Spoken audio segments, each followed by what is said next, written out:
Hello, we're just after finishing the Fund and Growth Explore Your Options conference here at Dungannon, where we're just here at the Junction. You can see that everything is just calmed down now, and they're pulling down the place behind me. So if you're hearing the noise, that's what's going on. Today's conference was run in association with British Business Bank, InvestNI and InterTradeIreland, and the focus was all around the funding landscape.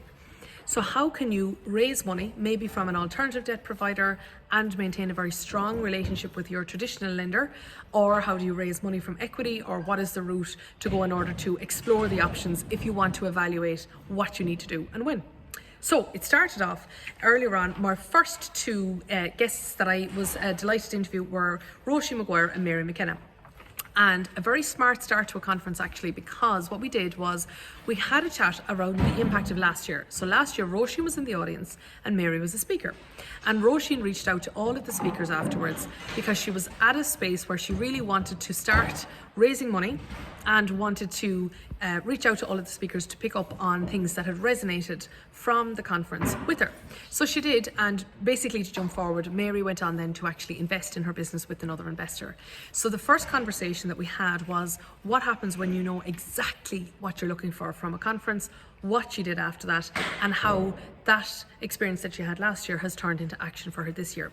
And specifically, the advice that came out of that was that it's really important to be practical as a speaker, so that then, of course, people listening to you can implement the takeaways that they get. Also, Roisin spoke about that it's really important to do your work from a research point of view. They, being your investor, is always going to do due diligence on you, but it also needs to happen the other way around.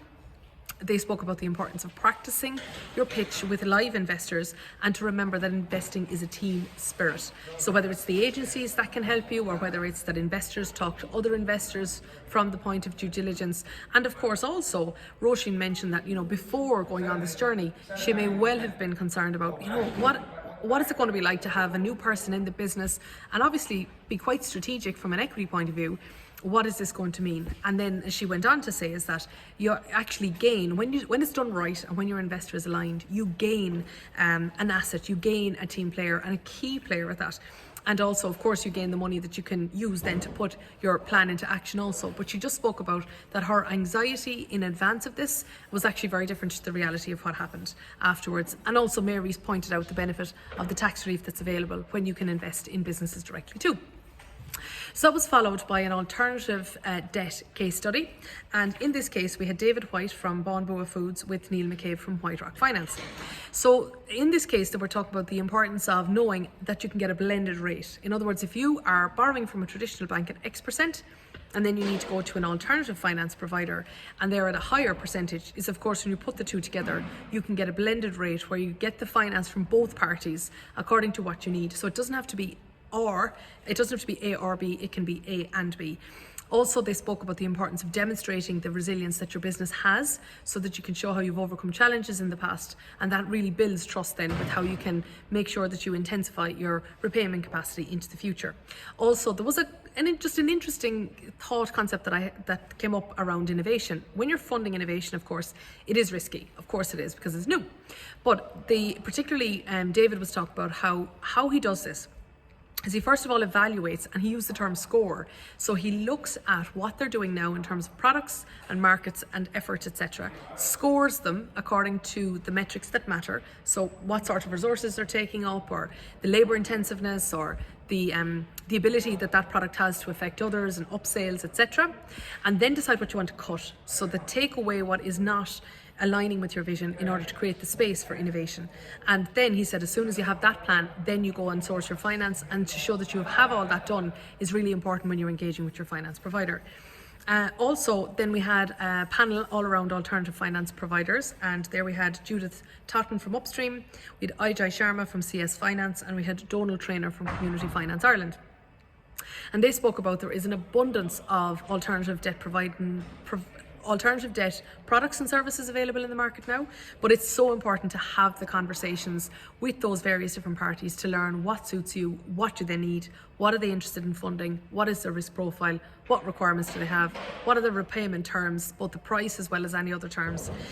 They also spoke about the fact that what borrowers want may differ according to quantum, so how much they want to borrow, when they can repay it, how quickly they can get access to it, terms and conditions that apply to it, and of course the timing of the repayment, so how the repayment schedule ties in with their own sales and cash flow cycles as well.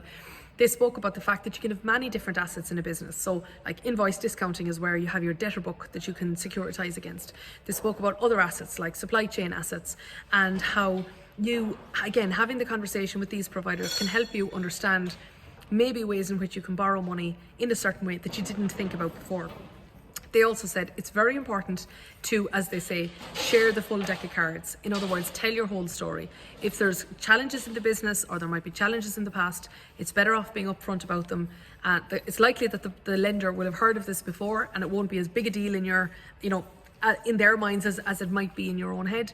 Talk to them about what's really going on, and then enable them to help you, to empower you to create the finance then for your vision as you go forward, but also be open-minded to solutions that are out there that you may not necessarily have known about. Then after that we had a family business panel, and in that we had Angela Cragen from Harbison Mulholland, Elvina Graham, we had Brian Cummings from Clarendon Fund Managers, and we had Chris Nixon from BGF.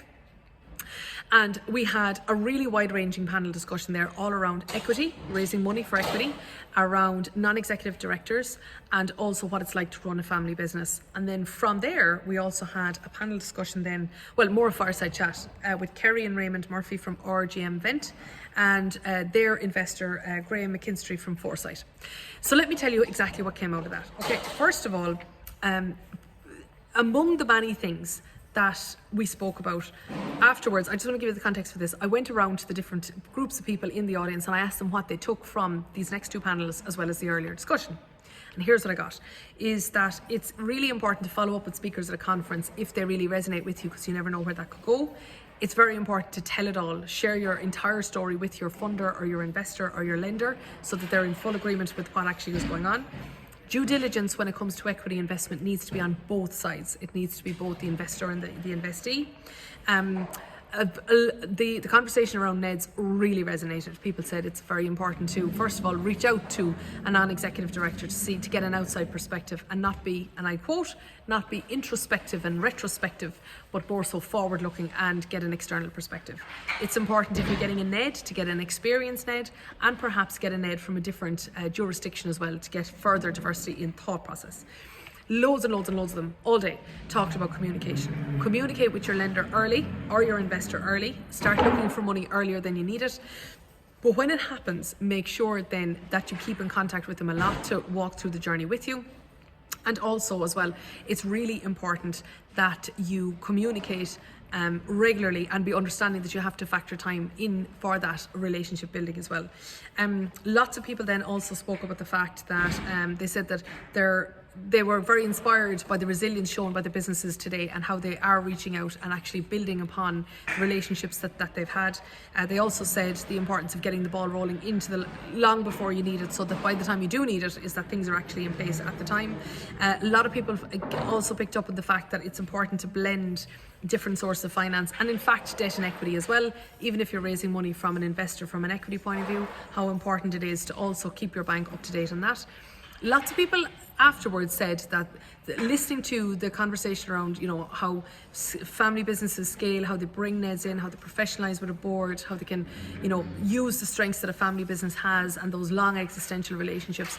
They said that that's really inspired them to be braver, to think bigger, to go ahead and actually take action, and also to keep themselves honest and accountable, so that then when it does come to engaging with these providers, is that they have the full story on offer. They said that they felt today's conversation really eroded fear, and it also highlighted the abundance of opportunities that there are available. And they also said as well, is that they said that it's really important to engage with the agencies. Like InvestNI has debt and equity, and also a range of grants.